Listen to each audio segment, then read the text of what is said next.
Welcome to AGPG study. Lucknow university के BSc agriculture third semester second year की practical file agriculture finance and cooperation. So let get started. Experiment 3 to study about principles of credit management. Principle of credit management. Firstly explain 3 R's: return from investment, repayment capacity, risk bearing ability। तो first point is return from investment. Name से ही पता चल रहा है कि जो भी हम इन्वेस्ट करेंगे उसमें हमें क्या कैसा रिटर्न मिलेगा। तो जो बैंकर होता है, तो जो भी वो इन्वेस्ट करता है फार्मर्स के ऊपर, बैंक्स होती है जो भी इन्वेस्ट करती है तो ये देखती है जो भी इसको रिटर्न मिलेगा वो प्रॉपर टाइम पे मिलेगा या प्रॉपर इंटरेस्ट के साथ मिलेगा। So the farmer's demand for credit can be accepted only when he will be able to generate returns that will be enable him to tide over the cost। जो bank होती है वो देख के ही credit provide करती है कि farmer able है कि नहीं रिटर्न, जो भी उसने इन्वेस्ट किया है बैंक ने वो रिटर्न कर पाएगा कि नहीं, एबल है कि नहीं है, उसके अकॉर्डिंग उस पर इन्वेस्टमेंट करती है। और जो बैंक क्रेडिट प्रोवाइड करती है वो साथ में एक आइडिया भी देती है कि हमें कहाँ इन्वेस्टमेंट करना चाहिए जिससे हम लोगों को मैक्सिमम प्रोडक्शन मिले, मैक्सिमम आउटपुट मिले। और साथ ही साथ बैंक ये भी चाहती है कि जो भी अ, उसकी इनकम में भी इंक्रीमेंट हो, जिससे कि जो भी अगर वो रिटर्न रिटर्न कर देगा तो उसके पास क्या बचेगा। तो इस वजह से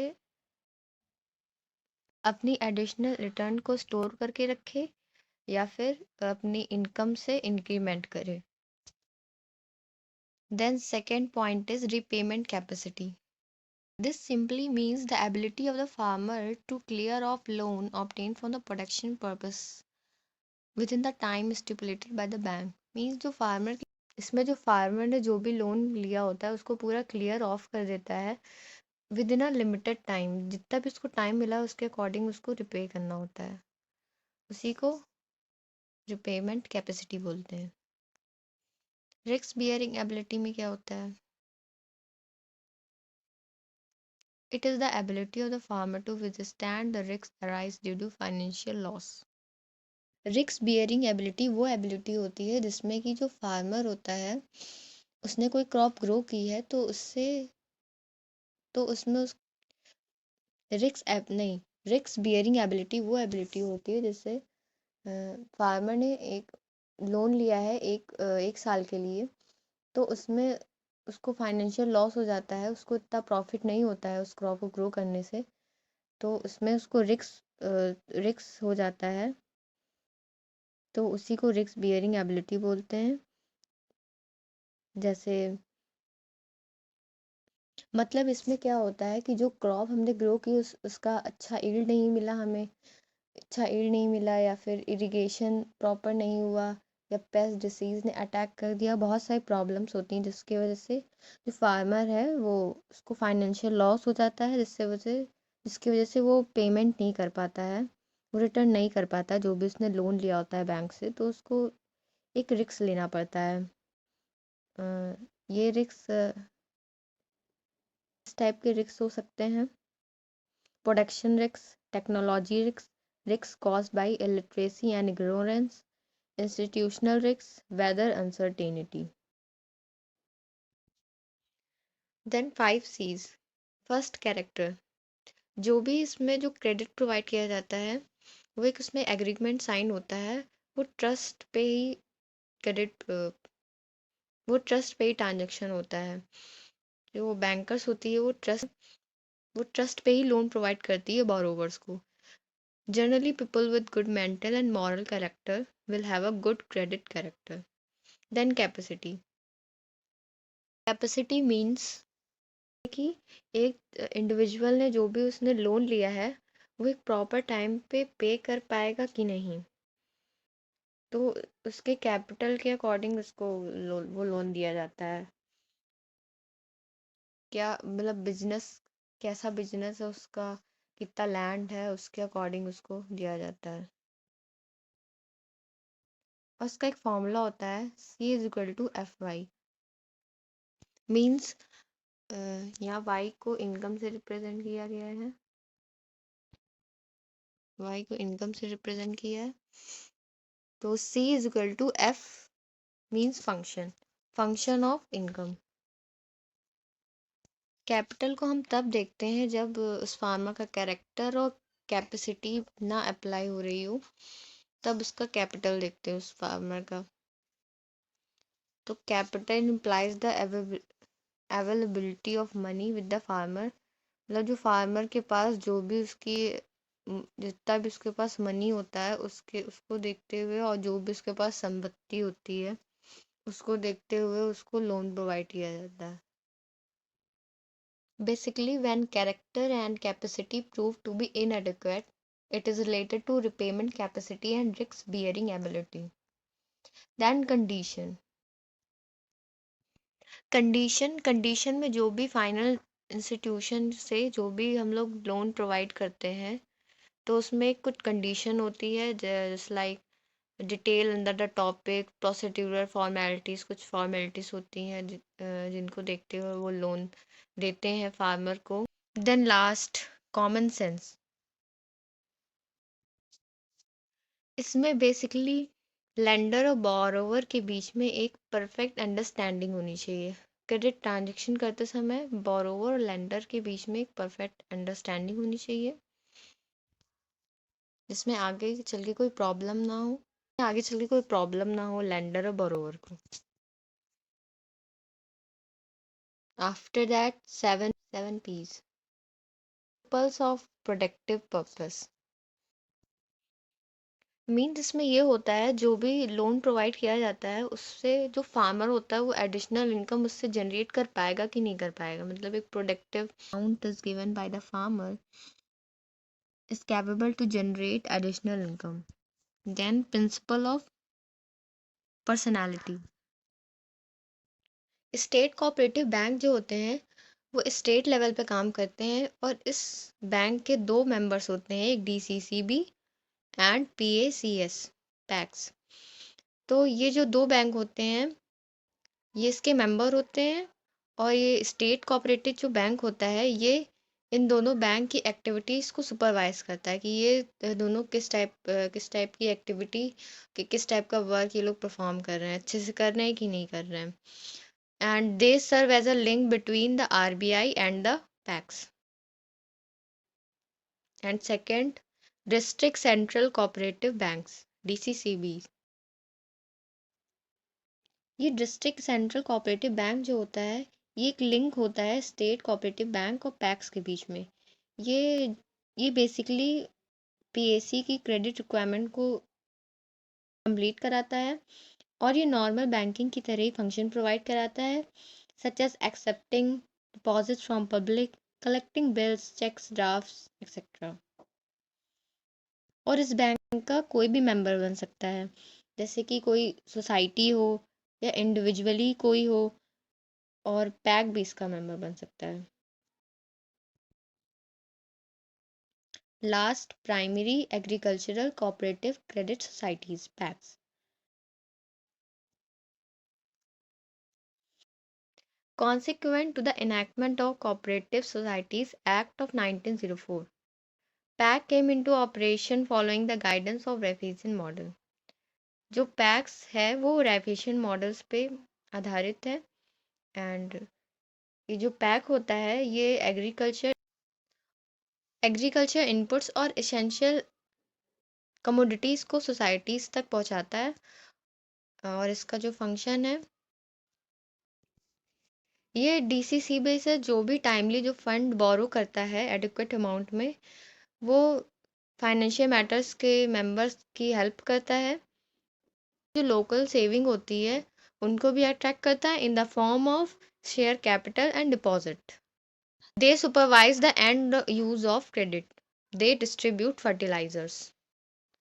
central land development bank, central land development bank एक डिस्ट्रिक्ट लेवल बैंक है जो कि एक अपेक्स बैंक है और ये 2 tier कोऑपरेटिव क्रेडिट स्ट्रक्चर में आता है and it provides long term finance to PLDBs and also to its affiliated branches working in the state.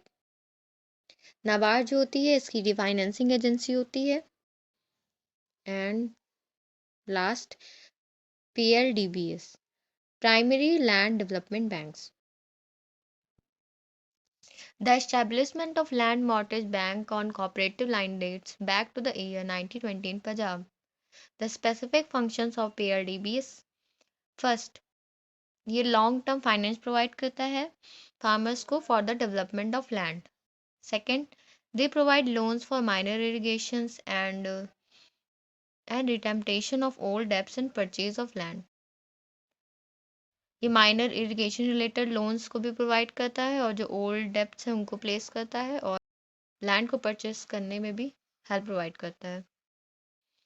Third, finance provide करता है फार्मर्स को इन purchasing of tractors machines and equipments. Fourth, the bank also provide finance for the construction of farm structure. Last experiment 5. Objective to prepare the income statement and analysis to different financial ratio. An income statement एक financial report होता है जो कि इसमें detail provide करता है company की income की and exposes over reporting period. और ये एक प्रॉफिट और लॉस स्टेटमेंट भी रहता है इसमें और ये क्वार्टरली और एनुअली भी हो सकता है. इट प्रोवाइड्स और ये ग्लिम्स प्रोवाइड करता है बिजनेस एक्टिविटीज़ में जो कि इनकम या रेवेन्यू को रिप्रेजेंट कर सके और and which cause the organisation money information investor इन सब की हेल्थ को समझता है एंड जो उसका एग्जीक्यूटिव होता है can use to find areas for improvement.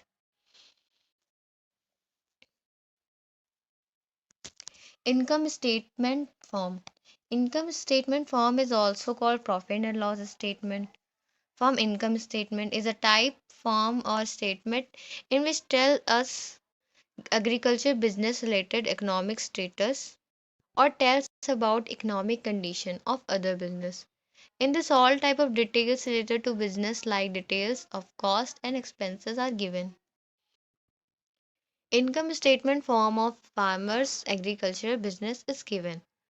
The amount of capital with the farmer for the total agriculture business is rupees 3 lakh. जो फार्मर्स का जो पूरा अमाउंट है वो टोटल एग्री जो फार्मर का जो फार्मर का अमाउंट है for the total agriculture business 3 lakh है and calculate various financial ratios with the help of this given data. Agriculture business income statement form. Description amount. Receipts received from grain scale 42,000. Obtained from poultry related product sale 12,000. Sale of milk and milk products 7,000. Received from rent of agriculture machineries 6,000. Received from the sale of irrigation water 4,000. Value addition in agriculture machinery sector 3,000. Net receipt 74,000. And then operating expenses or cost. Labor wages 10,500. Farm machinery labors 2,400. Seed 1,500. Cattle feed 4,000. Manure and fertilizers 4,000. Crop protection chemicals 1,000. Interest of working capital 1,400. Animal treatment 600. Other 2,700. Irrigation 300. Total working expenses 28,400. Fixed expenses or cost. Depreciation of agriculture machinery 3,000. Land revenue 200. Interest on fixed capital 2,200. Roll investment value of self land 11,000. Total fixed cost 6,000 16,400. Then solution. Net cash income. Net cash income एक cash based income statement होता है जिसमें फिर जो customer से जो receive cash होता है या जो एक्सपेंसेस होता है,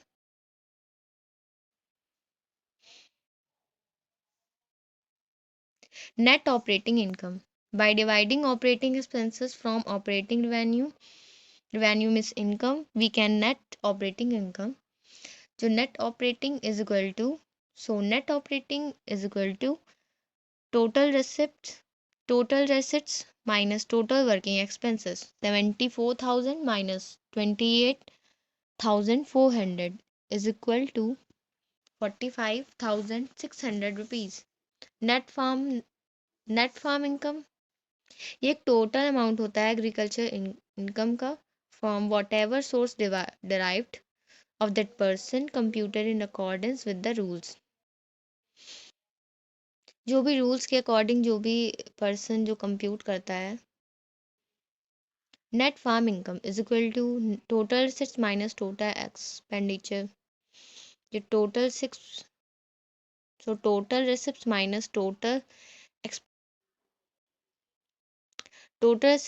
टोटल एक्सपेंडिचर को कैलकुलेट करने के लिए total working expenses plus total fix cost, तो टोटल एक्सपेंडिचर निकल आएगा।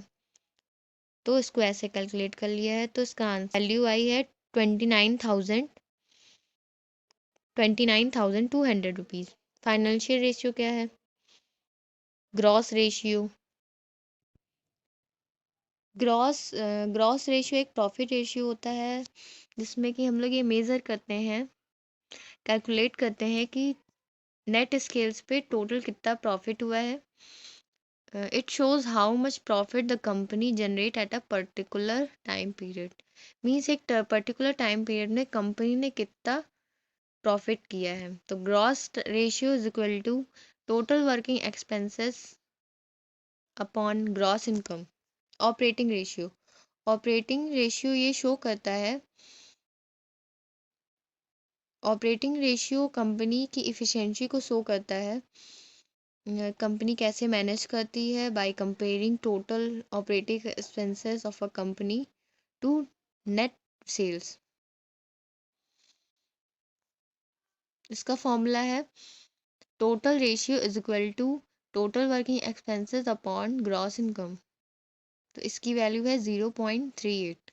Rate of return on capital इसको डिटरमाइन किया जाता है by dividing as follows. Rate of return on capital is equal to net income by capital by amount. Therefore, net income by capital is equal to net earned income plus wages of family laborer plus interest of that year. Then value is 27,800. Or rate of return on capital is equal to net farm income upon total assets. For watching my video, अगर आपको मेरा video अच्छा लगा हो तो please like करना मत भूलिएगा और मेरे चैनल को सब्सक्राइब करना मत भूलिएगा।